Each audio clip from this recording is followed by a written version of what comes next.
Kamusta, mga minamahal kong kapatid? Naway ang biyaya at kapayapaan ng ating Panginoong Hesus ay mapasa inyo at sa inyong pamilya rin. Amen? Ako po si Pastor Antonio Jr. at nandito ako upang magbahagi sa inyo ng espiritual na pagkain na inilagay ng Diyos dito sa aking puso at nais ko itong ibahagi sa inyo.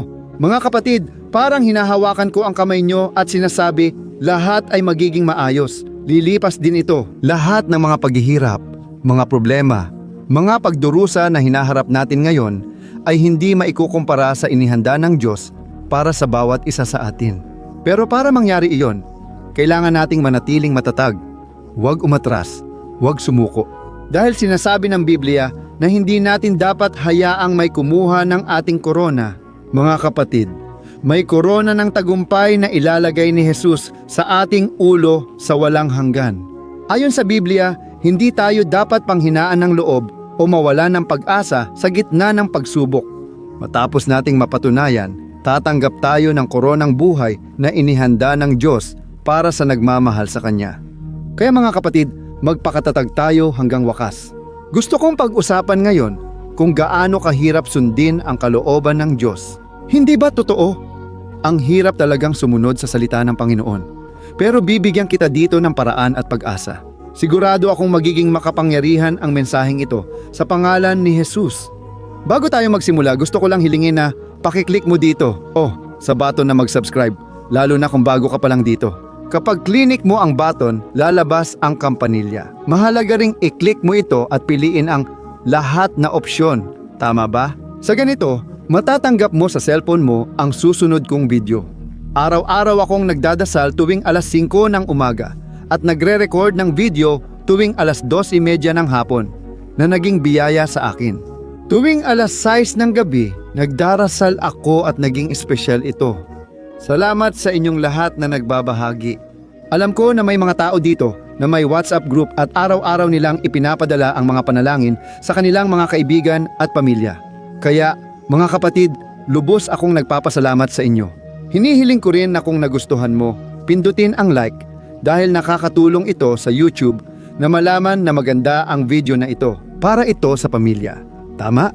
Kaya, mga kapatid, gusto kong basahin sa inyo ang isang talata na sinabi ni Apostol Pablo na kamangha-mangha pero sa parehong panahon, isang hamon. Tingnan ninyo ang nakasulat sa Roma 8:17. Ganito ang sabi, bilang mga anak ng Diyos, tagapagmana rin tayo niya at kasamang tagapagmana ni Kristo. Kung nakikibahagi tayo sa kanyang paghihirap, makikibahagi rin tayo sa kanyang kaluwalhatian. Naniniwala ako na ang mga paghihirap natin ngayon ay walang-wala kumpara sa kaluwalhatiang ihahayag sa atin sa hinaharap. Amen? Tingnan nyo mga kapatid, ang galing nito. Dito, sinasabi ni Apostol Pablo na kung gusto nating makibahagi sa kaluwalhatian ni Kristo, kailangan din nating makibahagi sa mga pagdurusa ni Kristo. At sa huli, ano nga ba ang pagdurusa ni Kristo? Hayaan mong ipaliwanag ko sa iyo. Sinasabi ng Biblia na mayroong labanan sa pagitan ng ating espiritu at ng ating laman. Ang ating espiritu, bago pa si Jesus ay patay. Ngunit ngayon, kapag ibinigay natin ang ating buhay kay Jesus, kapag kinilala natin siya bilang ating Panginoon at tagapagligtas, ang ating espiritu ay binuhay. At ngayon ito ay konektado na sa Diyos. Nais nitong gawin ang mga bagay ng Diyos. Nais nitong sumunod sa Diyos. Ngunit ang ating laman ay nadungisan ng kasalanan. At dahil dito ang ating laman ay ayaw sundin ang kalooban ng Diyos, kundi gusto nitong gawin ang mga kalayawan ng laman. Mayroong isang udyok na nagtutulak sa atin na gawin ang mali. At tayong lahat ay nakakulong pa rin sa katawang ito ng kamatayan. Sinabi ni Apostol Pablo, hanggang kailan ako mananatili sa katawang ito ng kamatayan? Katawan lang ito na naghahangad ng laman at kasalanan. At ito ay nangyari dahil sa pagsuway ni Adan at Eva. Pagkatapos nilang mahulog, pagkatapos nilang magkasala, ngayon ang tao ay nahiwalay na sa Diyos. Kaya, mga kapatid, may espiritual tayong labanan na mahirap talunin at ipapakita ko sa dulo ng video kung paano ito mapagtatagumpayan. Minsan si Jesus ay nasa Getsemani at nagdurusa sa kanyang laman. Bakit? Alam niya na malapit na siyang dalhin sa krus. At siya ang magdurusa ng parusang nararapat para sa atin. Siya ang magdurusa para sa mga makasalanan. Hindi nakilala ni Jesus ang kasalanan, kaya labis siyang nagdusa sa laman. Sabi sa Biblia, mula sa kanyang katawan ay lumalabas na parang pawis ng dugo. Mga kapatid, matindi ang pagdurusa ni Kristo at sinabi niya sa mga alagad, labis na nalulungkot ang aking kaluluwa hanggang kamatayan. Hindi ba kayo nakasama sa akin magbantay sa panalangin kahit isang oras? Pakinggan ninyo, hayaan ninyong sabihin ko ito sa inyo. Ang espiritu ay handa, ngunit mahina ang laman. Kaya't kailangan ninyong magbantay at manalangin upang hindi kayo mahulog sa tukso. Mga kapatid, si Jesus ay nagsasalita sa mga alagad. Tingnan ninyo, naniwala na kayo sa akin. Ibig sabihin, ang espiritu ninyo ngayon ay nabuhay na. Handa na kayong manirahan sa langit. Pero mahina ang laman at kailangan ninyong magbantay at manalangin ngayon para hindi kayo matukso. Kaya, ano ang ibig sabihin ng makibahagi sa pagdurusa ni Kristo? Ibig sabihin nito na kapag hinarap mo ang labanan ng espiritu laban sa laman at pinili mong sundin ang espiritu, ang puso mo sa harap ng Diyos, alam mo kung ano ang mangyayari? Magdurusa ang laman mo. Mga kapatid, ang hirap talaga. Napakahirap kapag nagpasya tayong sumunod sa Diyos. Kasi ang laman natin ay nanghihina. Naiintindihan mo? Pero habang ikaw ay patuloy na lumalakad kasama ang Panginoon at sumusunod ka sa Kanya, na nagdedesisyon sa puso mo na sumunod sa Diyos. Mga kapatid, habang tumatagal, mas madali na. Kaya dapat mong maintindihan. Kailangan mong sumunod dahil kung hindi mo gagawin ang desisyong yan, hindi mo kailanman mapapalambot ang iyong laman. Ang iyong laman ay palaging sisigaw, laging naghahangad ng kasalanan. At kung palalakasin mo ito, ang iyong espiritu ay manghihina. Naiintindihan niyo ba mga kapatid? Medyo simple ito, pero sa parehong panahon, mahirap intindihin at mararanasan mo lang ito sa sarili mong buhay. Sa araw-araw mong pamumuhay. Naalala ko noong nagbagong loob ako sa edad na 18, kinailangan kong harapin ang laban at determinado ako. Gusto kong palakasin ang espiritu ko at pahinain ang laman ko. Gusto kong sumunod sa Diyos dahil ayon sa Roma 8, ang namumuhay sa laman ay hindi nakalulugod sa Kanya. Kaya, mga kapatid, hindi ito tungkol sa mapapahamak ba ako o parurusahan ako ng Diyos kung magkasala. Hindi ganoon mga kapatid. Hindi nagbabago at patuloy kang minamahal ng Diyos. Hindi rin niya titigilan ang pagtupad sa mga pangako niya at lagi siyang maawain. Ang kasalanan ang problema, binabago ka nito, hindi ang Diyos. Habang patuloy kang nagkakasala at lumalamig sa espiritual, mas mahirap hanapin ang Diyos. Simulan mong tanungin ang mga taong lumayo, yung mga naligaw ng landas, kung madali ba para sa kanila ang bumalik. Napakahirap mga kapatid. May mga tao na lumipas ang 20, 30, 40 taon at may malaki silang laban sa loob ng kanilang sarili. Bakit? Noong una, nagsimulang bigyan ng puwang ang kasalanan. Hinayaan pumasok ang kasalanan sa kanilang puso at pagkatapos ay lalo lang itong naging mahirap. Kaya, mga kapatid, kailangan nating sumunod sa Diyos. Amen? Pakiramdam ko ay marami akong kinakausap dito at hinihiling ko na isulat mo sa ibaba sa mga komento. Kinakausap ako ng Diyos ngayon. Makakatulong ito upang mahikayat ang iba na marinig ang mahalagang mensaheng ito. Naalala ko rin noong simula, di ba? Noong ako'y nagbago ng pananampalataya, ako ay 18 taong gulang noon at nakasanayan ko na taon-taon pumunta sa parke ng eksibisyon sa aming lungsod. Mga kapatid, mahal ko ang lugar na iyon dahil doon ako nakakainom, nakakakilala ng kahit sino at doon ako nag-e-enjoy. At noong ako'y nagbagong loob, biglang dumating ang araw ng parke na iyon, ang tinatawag na parke ng eksibisyon. Mga kapatid, nakakatuwa na mula sa bahay namin, naririnig ko ang musika mula sa parke. Dahil mataas at bukas ang lugar na iyon, nadadala ng hangin ang tunog hanggang sa bahay namin. Di ba? Naaalala ko, mga kapatid, isang gabi nagpasya akong lumakad kasama ang Diyos habang nagbabasa ng Biblia. Nakarinig ako ng musika bigla. Noong oras na yon, nagsimula akong makita kung gaano kahirap sumunod sa Diyos. Kung gaano kahirap gawin ang kalooban ng Ama. Hindi ba totoo? Noong oras na iyon, naisip ko, bakit hindi na ako pwedeng pumunta sa parke ng eksibisyon? Grabe, pero lahat naman pumupunta dun, pati na yung mga tao sa simbahan. Alam ko yan, may mga tao sa simbahan namin na nandoon ngayon sa parke na yon. Nagsimula akong manalangin sa Diyos, mga kapatid. Nagsalita ako na parang anak na nagtatanong o nakikipag-usap sa magulang. Sinabi ko, Diyos, lahat naman pumupunta roon. Bakit ako hindi pwede? Mga kapatid, ang Espiritu Santo ay marahang bumulong sa puso ko. At sinabi niya, hindi ka naman katulad ng lahat. Mga kapatid, malaki ang naging epekto nun sa akin. Para bang nanay ko ang nagsabi, alam mo yon? Sinasabi, hindi ka naman katulad ng lahat. Huwag ka nang magkumpara, mag-focus ka sa sarili mo. Noong oras na yon, kinausap ako ng Espiritu Santo. Tingnan mo, magiging sulit lahat ito. Hindi nasasayang ang sakripisyo mo. Itong ginagawa mo. At tandaan mo ang isang bagay. Ang inihanda ko para sa iyo ay natatangi. Para lang sa iyo, huwag mong ikumpara ang sarili mo sa iba dahil may espesyal akong gagawin sa buhay mo. Amen? Mga kapatid, sa parehong paraan na kinausap ako ng Diyos, kinakausap ka rin niya ngayon dito. May espesyal siyang gagawin sa buhay mo. Huwag kang umatras. Magpatuloy kang sumunod. Magpatuloy kang bitawan ang mga bagay na sa tingin mo ngayon ay mahalaga. Sabi ng Panginoon, kinausap ka ng Diyos. Bitawan mo ang mga bagay na mahalaga sa iyo ngayon para matanggap mo ang mas malaking bagay na inihanda ko para sa iyo. Haleluya!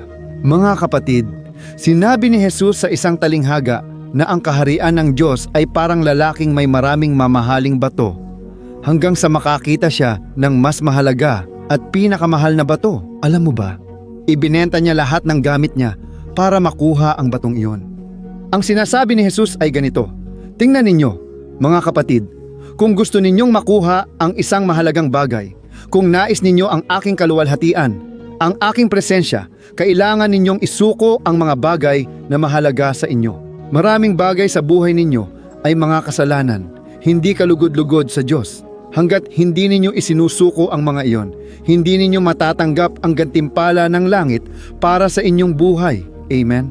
Mga kapatid, ito ang gusto kong ibahagi ngayon. Marami pa tayong kailangang isuko, pero heto ang magandang balita na sasabihin ko.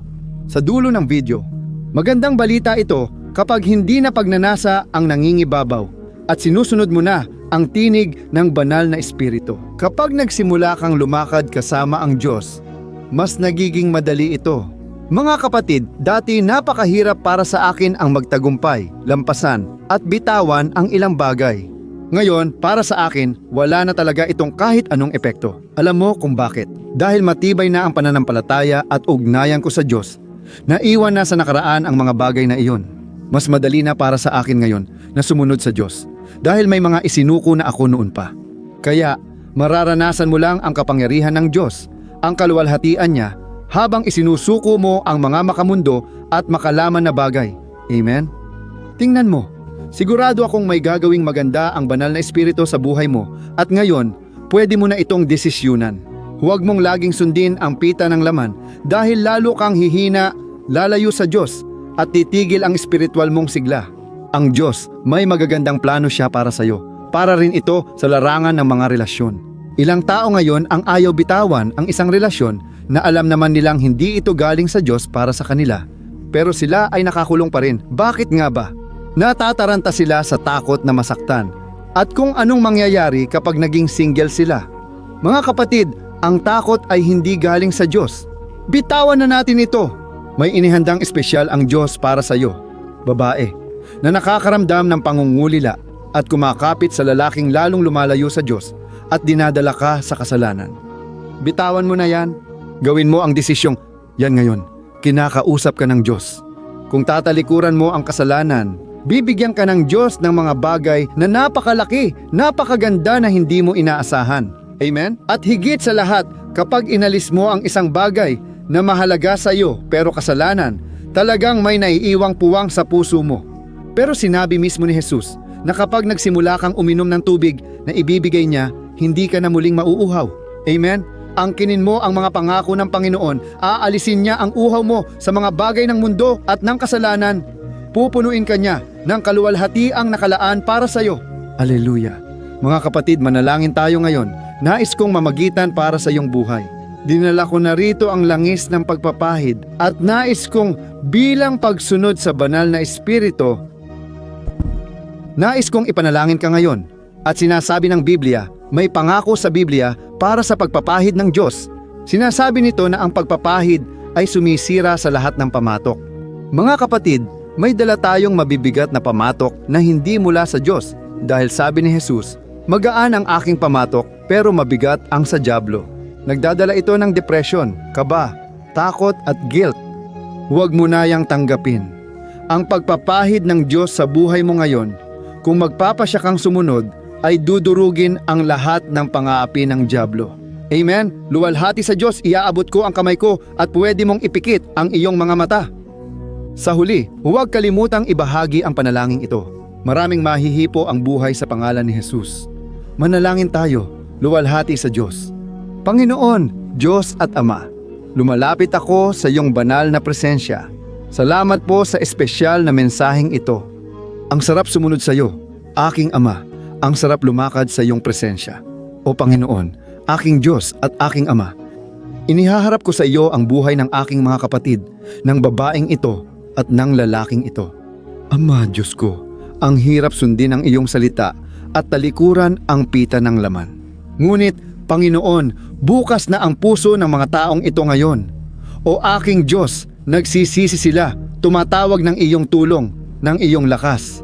O Jesus, sinabi mong wala kaming magagawa kung wala ka. Kaya narito kami, iniaalay ang aming sarili at humihingi sa iyo. Tulungan mo kaming mapagtagumpayan ang kasalanan. Tulungan mo kaming gawin lamang ang iyong kalooban.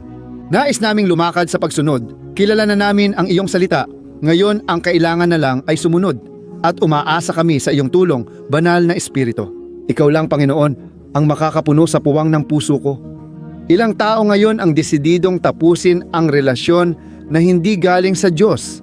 Ang putulin ang koneksyon sa WhatsApp, sa Instagram. Panginoon, ang mga taong ito ay desididong talikuran ang kasalanan at sinasabi ng iyong salita na ang nagpapahayag at tumatalikod sa kasalanan ay makakatanggap ng awa. Nagpapasalamat ako sa iyo, aking Ama, para sa iyong biyaya na nasa amin ngayon. At naniniwala ako na ngayon, sa pamamagitan ng pagpapahid na ibinubuhos mo, narito ako na nakataas ang aking mga kamay. O Ama, hinihiling ko sa iyo, wasakin mo ang lahat ng pamatok ni Satanas.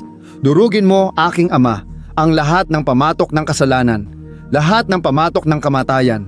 Itinataas ko sa pangalan ni Jesus ang mga kaisipan ng pagkatalo at kamatayan. Itinataboy ko ngayon ang lahat ng mapanghimasok na kaisipan, kaisipan ng kasalanan, ng kalaswaan, ng prostitusyon. Itinataas ko sa pangalan ni Jesus. Hinihiling ko sa iyo, Ama ko, gawin mong tapat ang lalaking hindi tapat sa kanyang asawa. Gawin mo, Ama ko, na ang dating sinungaling ay maging tapat at totoo simula ngayon. O Diyos ko, bigyan mo kami ng kakayahan na maging banal dahil sinasabi ng iyong salita na kung walang kabanalan, walang makakakita sa Panginoon. O Diyos, hinihiling ko na tatakan mo ang panalangin ito ng iyong presensya at kapayapaan. Nagdarasal ako para sa lahat ng may sakit, lalo na sa mga may sakit dahil sa kasalanan. Ang kasalanan ay nagpapasakit sa kaluluwa, nagpapasakit sa katawan. Ama, sa pangalan ni Jesus, patawarin mo ang mga kasalanan ng taong ito. Ipinapahayag niya, Jesus, ngayon gamit ang kanyang bibig. At hinihiling ko ngayon, Panginoon, balutin mo siya ng iyong dugo. Sa oras na ito, ipinapahayag ko ang kagalingan, pagpapanumbalik at kapatawaran ng Panginoon sa pangalan ni Jesus na aking ipinapanalangin at pinasasalamatan ka. Amen. Kaluwalhatian sa Diyos. Aleluya.